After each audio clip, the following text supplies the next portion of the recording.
வணக்கம்.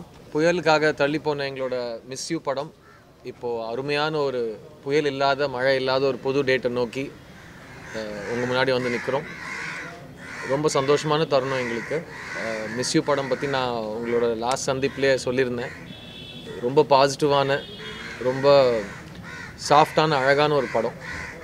அண்ட் நம்மளை சுற்றி இருக்கிற காலத்தில் இருக்கிற நெகட்டிவிட்டியை ஒரு பக்கம் பார்க்க நிறைய வன்முறை சார்ந்த படங்கள் நம்ம தியேட்டரில் பார்க்குற ஒரு காலமாக பார்க்க இந்த மிஸ் யூ படம் வந்து ரொம்ப வேறுபட்ட ஒரு அனுபவமாக இருக்கும்னு நான் நம்புகிறேன்.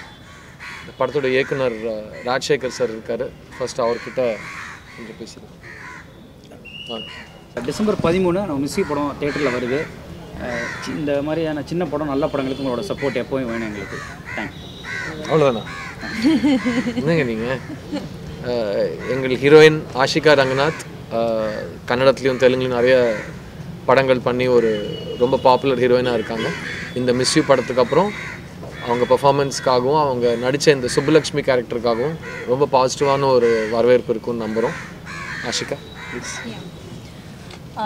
எல்லாருக்கும் வணக்கம். முதல்ல ப்ரெஸ் மீட்டில் நான் என்ன சொன்னேன்னு நினச்சேன், அதை ஆல்மோஸ்ட் சொல்லிட்டேன். தேங்க் பண்ண வேண்டியவருக்கு தேங்க் பண்ணேன்.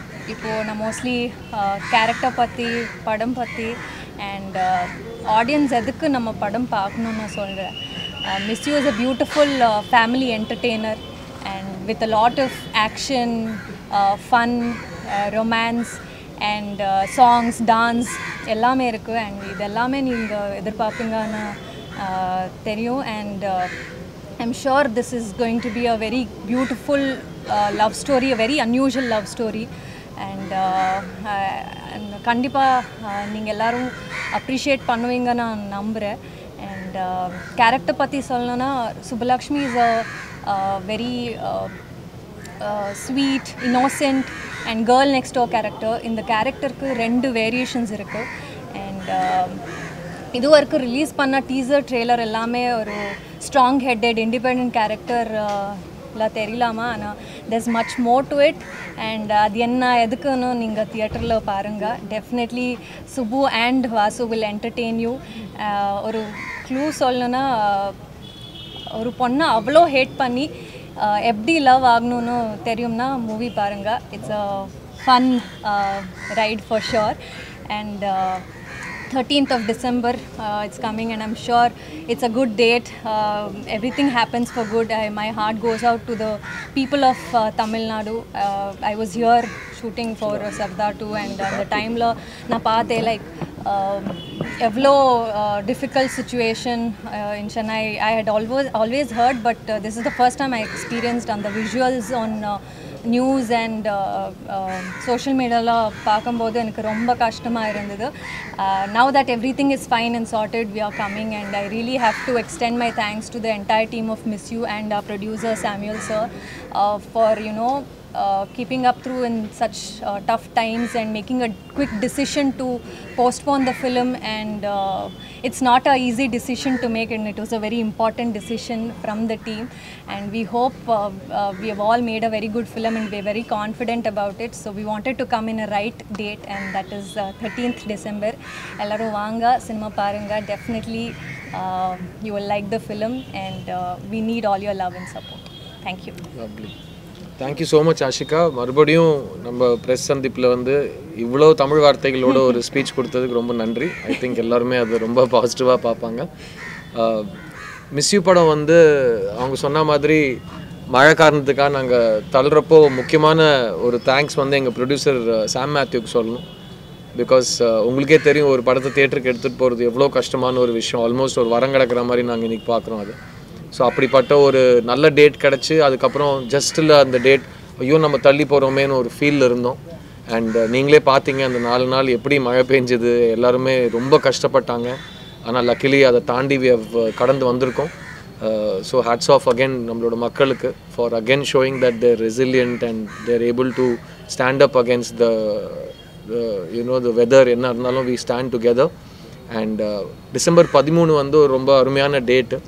அண்ட் யூஸ்வலாக ஃப்ரைடே த 13th ஹாரர் படங்களுக்கு சொல்லுவாங்க.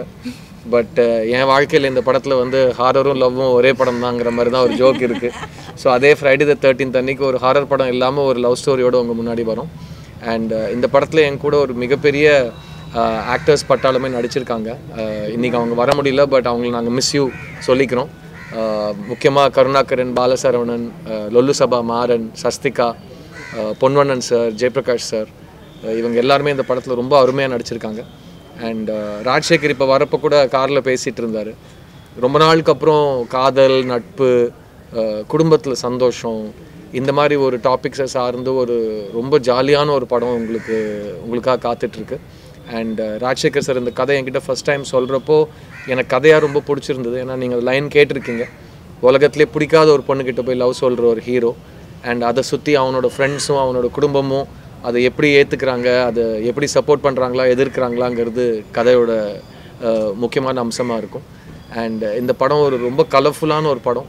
கேஜி வெங்கடேஷோட ஒளிப்பதிவு, ஆர்ட் டைரக்டர் சிவசங்கரோட மெனக்கெடல், அண்ட் இந்த படத்தில் ஒர்க் பண்ண எல்லா டெக்னீஷியன்ஸ், முக்கியமாக ஜிப்ரான் இந்த படத்தில் வந்து ரொம்ப நாளுக்கு அப்புறம் ஒரு 8 பாட்டு இருக்கிற ஒரு ஃபேமிலி லவ் ஸ்டோரிக்காக ஸ்கோர் பண்ணியிருக்காரு. அண்ட் படத்தில் music at the same time songs ரெண்டுமே ரொம்ப அருமையாக வந்திருக்கு. அண்ட் இது வந்து எனக்கு நான் நீண்ட காலங்களுக்கு அப்புறம் ஒரு ஃபுல் ஃப்ளெட்ஜட் ரொமான்டிக் ஃபிலிம் பண்ணுறேன். ஸோ ரொம்ப குளிர்ச்சியான ஒரு அனுபவமாக இதை நான் பார்த்தேன். அண்ட் அந்த குளிர்ச்சியான அனுபவம் வந்து என்னோடய ஆடியன்ஸும் எங்கள் கூட ஷேர் பண்ணுவாங்க, ரொம்ப கான்ஃபிடென்ட்டாக இருக்கும். முக்கியமாக ஒரு நல்ல படத்துக்கு நல்ல படங்கிற அடையாளம் ஆடியன்ஸ் தான் கொடுப்பாங்க, அவங்க தான் ஃபைனல் ஜட்ஜ். ஸோ அவங்களுக்கு இந்த படம் காட்டுறதுக்கு ரொம்ப ரொம்ப ஆவலாக இருக்கும். பட் முக்கியமாக அவங்கக்கிட்ட இந்த படத்தை எடுத்துகிட்டு போகிறதுக்கான முக்கியமான ஒரு காரணம் நீங்கள், அண்ட் எங்களுக்கு ஒரு வழிகாட்டியாக இருந்திருக்கீங்க. அண்ட் இது வரைக்கும் நடந்த எல்லா ப்ரெஸ் இன்ட்ராக்ஷன்ஸ், அதை தாண்டி வந்த இன்டர்வியூஸ் எல்லாமே ரொம்ப பாசிட்டிவாக அமைஞ்சிட்டு வருது. நான் ஏன் சொல்கிறேன்னா, எதுவுமே இது வரைக்கும் ஏன் இப்படி பேசுனீங்கன்னு எனக்கு பிரச்சனை ஆகாமல் இருந்திருக்கு. ஸோ எல்லாமே பாசிட்டிவாக போயிருக்குன்னு நான் நினச்சிக்கிறேன். அண்ட் இந்த படத்தோட cast and crew at the same time இந்த ஜானருக்காக வெயிட் பண்ணுற எல்லாருக்காகவும் இந்த மிஸ் யூ படம் டிசம்பர் 13th உங்கள் அபிமான திரையரங்கில் நீங்கள் பார்க்கலாம். So support the film and hopefully you like it. படம் பிடிச்சா நிறைய பேர்கிட்ட சொல்லுங்கள் இந்த படத்தை பார்த்தீங்கன்னு. அண்ட் முக்கியமாக எனக்கு ரொம்ப சப்போர்ட்டாக இருந்த family audiences as well as female audiences, அவங்களுக்கு இந்த படம் மற்ற படங்களோட கண்டிப்பாக அதிகமாக பிடிக்கும்னு நான் நம்புகிறேன். பிகாஸ் இது யூ சர்டிஃபிகேட், ஒரு கட் ஒரு மியூட் கூட இல்லாத ஒரு படம். ஸோ எப்படி எழுதினாரோ அப்படியே எடுத்திருக்கோம், எப்படி எடுத்தோமோ அப்படியே சென்சர் பண்ணோம், எப்படி சென்சர் பண்ணாங்களோ அப்படியே தேட்டரில் நீங்கள் படம் பார்க்க போகிறீங்க. So miss you December 13th எங்கள் புது டேட், எங்களோட பெஸ்ட்டு டேட். இந்த வருஷம் முடியறதுக்குள்ளே எங்களுக்கு ஒரு மிகப்பெரிய சந்தோஷமான ஒரு தருணம் காத்துட்ருக்குன்னு நாங்கள் நம்புகிறோம். Fingers crossed. அண்ட் தியேட்டரில் சந்திக்கலாம் December 13th miss you. S. இப்போ வந்து பார்த்தீங்கன்னா அர்ஜென்ட் ப்ரெஸ் மீட் வச்சுக்கலாம். ப்ரெஸ் மீட் இருக்கும்போது இங்கே இருக்கக்கூடிய யூடியூபர்ஸ் தான் ஃபுல்லாக நிறைய பேர் வந்திருக்காங்க. Okay sir. ஸோ இப்போ படம் இன்றைக்கி பார்த்தீங்கன்னா பெரிய படம் புஷ்பா ரிலீஸ் ஆயிருக்கு. இன்னொரு படம் வந்து ஃபேமிலி படம்னு சொல்லிட்டு ஒன்று ரிலீஸ் ஆயிருக்கு. இப்போ தேட்டர் ரிவ்யூ வந்து போகும்போது இந்த யூடியூபர்ஸ்லாம் வெளியில் இது பண்ணுறாங்க அப்படின்னு சொல்லி ஒரு தகவல். ஸோ இதை எப்படி பார்க்குறீங்க? ஏன்னா நம்மளுக்கு ப்ரொமோஷன் போது இவங்க தான் முன்னாடி வந்து நிற்கிறவங்க, இவங்களை வெளியில் அனுப்புறத நீங்கள் எப்படி பார்க்குறீங்க? ஏன்னா நான் வந்து நாங்கள் கூப்பிட்டோன்னு இவ்வளோ பேர் வந்திருக்கீங்க, அதை பாசிட்டிவாக பார்க்குறேன்.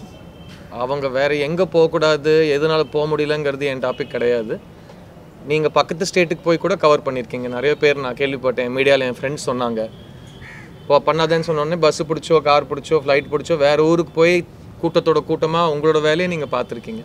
ஸோ எல்லோரும் அவங்கவுங்க வேலையை அந்த ரூல்ஸை ஃபாலோ பண்ணிவிட்டு அந்தந்த ஊரில் பார்க்குறாங்க. அதை நான் பாசிட்டிவாக தான் தேட்டருக்கு நாங்கள் வரோம் உங்கள் படத்தை பார்க்கறதுக்கு. வாங்க சார், தாராளம் வாங்க, நானும் உங்க கூட உட்காந்து பார்க்குறேன். வரதுக்கு எங்களுக்கு டிக்கெட் வந்து இவ்வளோ தான் ஜட்ஜ் பண்ணுறாங்க. ஆனால் புரியல, ஜட்ஜ் பண்ணுறது டிக்கெட்னா ஒரு 300 ரூபா வேல்யூ வைக்கிறாங்க. சரிங்க. வைக்கும்போது உள்ளே நாங்கள் படம் பார்க்க வரும்போது பார்த்தீங்கன்னா ஸ்நாக்ஸ் இதெல்லாம் எடுத்துக்கும் போது ஃபேமிலியாக படம் பார்க்க வரும்போது ஒரு 2000 ஆகிடுது. பார்க்கிங் சொல்கிறாங்க, அதுக்கு தனியாக 100 ரூபீஸ் போடுறாங்க. ஸோ இதெல்லாம் 22 வருஷமாக நடிச்சிட்டு இருக்கேன். 22 வருஷமாக மாறாத ஒரு சூழலை பற்றி நீங்கள் சடனாக என்கிட்ட கருத்து கேட்டிங்கன்னா நான் என்ன சொல்கிறதுன்னு எனக்கு தெரியல. இல்லை நான் சரி உங்களுக்கு நான் ஸ்பான்சர் பண்ணுறேன், உங்களுக்கு கம்மி ஆகிடும்ல, அதுக்கு தவிர நான் என்ன பண்ணுறது? எல்லாருக்கும் என்னால் ஸ்பான்சர் பண்ணுற அளவுக்கு எனக்கு வசதி கிடையாது. நீங்களும் அனுப்பலாம், நான் உங்களுக்கு பாப்கார்ன் வாங்கி கொடுக்குறேன். இல்லை சார், ஃபேமிலி ஆடியன்ஸ் எப்படி டிக்கெட் சார், அவங்க பரம்பரையாக டிக்கெட் வாங்கி தேட்டருக்கு வந்துட்டு இருக்காங்க சார். பாப்கார்னுக்காக தேட்டருக்கு வரதை நிறுத்திடல, நீங்கள் நிறுத்திருக்கலாம், அவங்க நிறுத்தல. ஸோ எனக்கு இந்த என்ன கருத்து சொல்கிறதுன்னு தெரியல. இல்லை எனக்கு இதுக்கும் எனக்கும் என்ன சம்மந்தம்னு புரியல. இல்லை நான் சொல்லவே இல்லை, எதுவுமே சொல்லுவேன். சரி சார், உங்களுக்கு படம் பிடிச்சா நீங்கள் நல்லா இருக்குன்னு சொல்லுங்கள், படம் பிடிக்கலாம் நல்லா இல்லைன்னு சொல்லுங்கள். நான் அது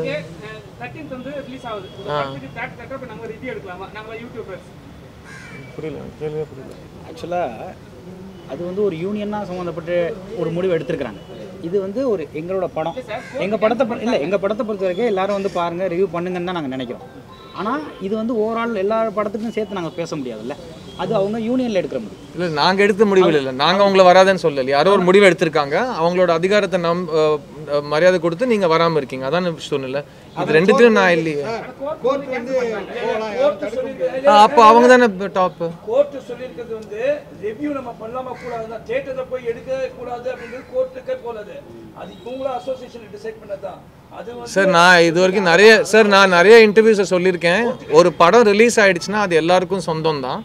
நீங்கள் டிக்கெட் எடுத்து காசு கொடுத்து டிக்கெட் எடுத்து படம் பார்க்குறீங்கன்னா உங்களுக்கு கருத்து சுதந்திரம் இருக்குது, நீங்கள் என்ன வேணால் சொல்லலாம். அதுதான் எல்லா ரூல்ஸும், அதுதான் நம்மளோட ஐபிசியும் சொல்லுது இல்லையா. நீங்கள் கருத்து சுதந்திரம் இருக்குது, நீங்கள் போய் கருத்து சொல்லலாம். ஸோ அதில் எந்த மாற்றமும் இல்லை. அது கோர்ட் சொன்னாங்களா எனக்கு தெரியாது, பட் நாங்கள் சொல்கிறது அதுதான். நீங்கள் படத்தை வந்து பாருங்கள், பிடிச்சா பிடிச்சிருக்குன்னு சொல்லுங்கள், பிடிக்கலன்னா பிடிக்கலன்னு சொல்லுங்கள், அதுதான் சொல்ல போகிறீங்க. அதில் எந்த ஒரு தடையும் இல்லைல்ல. பட் அதுக்கும் பாப்கார்ன் செலவுக்கும் அவரோட பர்சனல் பிரச்சனைக்கெலாம் அதுக்கு நான் விடை சொல்லணும்னு கேட்கறது தப்பு இல்லையா. பாப்கார்ன் செலவுக்கும் நானும் என்ன சார் பண்ணுறது? ஹீரோக்கள் மேலே குற்றச்சாட்டு அவங்க நல்லா நடிக்கணும்னு தான், நல்லா நடிக்கலன்னு குற்றச்சாட்டு வரலாம் சார். அதிகமாக சம்பளம் வாங்குறவங்களை கேட்க மாட்டீங்க, எங்களை கேட்குறீங்க அப்படின்னு சொல்கிறாங்க. புரியல சார். அதிகமாக சம்பளம் வாங்குற ஹீரோக்கள் யாருமே இதை பற்றி பேச மாட்டாங்க அப்படின்ற ஒரு தகவல் சார். அப்படின்னு பார்த்தா அதிகம் சம்பளம் வாங்குறவன் எல்லாத்த பற்றியும் பேசிக்கிட்டே இருக்கணும் சார். அவன் சம்பளத்தை வாங்குறது நிறுத்திட்டு எல்லாத்த பற்றியும் கருத்து சொல்லிட்டு இருக்கணும், அது கணக்கு கிடையாது இல்லையா. நீங்கள் ஒரு கேள்வி கேட்டீங்க, நான் சொன்னேன் ப்ளீஸ் படத்தை பார்க்க வாங்க, படத்தை ரிவ்யூ பண்ணுறது உங்களோட ரைட்ஸ். நீங்கள் யூடியூபர்ஸ் படம் பார்த்துட்டு படம் நல்லா இருந்தால் நல்லா இருக்குன்னு சொல்லுங்கள், நல்லா இல்லைன்னு சொல்லுங்கள். அதுவும் நீங்கள் உங்கள் ஸ்டைலில் சொல்லுவீங்க. நல்லா இருந்தால் இந்த மாதிரி படம் நான் பார்த்ததே இல்லைன்னு சொல்லுங்கள், நல்லா இல்லைனா இந்த மாதிரி படம் தயவு செஞ்சு பார்க்காதீங்கன்னு நீங்கள் சொல்கிறீங்க இல்லையா. அப்படியே சொல்லுங்கள், உங்களோட ஸ்டைல் என்னவோ அதை நீங்கள் உங்களோட சுதந்திரோட சொல்லிக்கோங்க சார். நான் பிறந்ததுலேருந்து பேசிகிட்டு இருக்கேன் சார். அதை நீங்கள் நல்லா பேசுகிறீங்கன்னு நீங்கள் சொல்கிறீங்க, நிறைய பேர் அப்படி சொல்ல மாட்டாங்க. நல்லா பேசுறீங்க, இப்போ கொஞ்ச நாளா சித்தார்த்தோட வாய்ஸ் கேட்டீங்களா, அப்புறம் தமிழ் சினிமாவிலும் நீங்கள் அவ்வளோவா சார். இப்போ தான் சம்பளம் அதிகம் வாங்குறவங்க கருத்து சொல்லணுன்னாங்க, அப்போ நான் கருத்து சொல்லலை. அப்படின்னா நான் அவ்வளோ அதிகமாக சம்பளம் வாங்கலன்னு அர்த்தமா? எனக்கு தெரியல. நான் எதுக்கு எனக்கு சம்மந்தப்பட்ட கருத்து நீங்கள்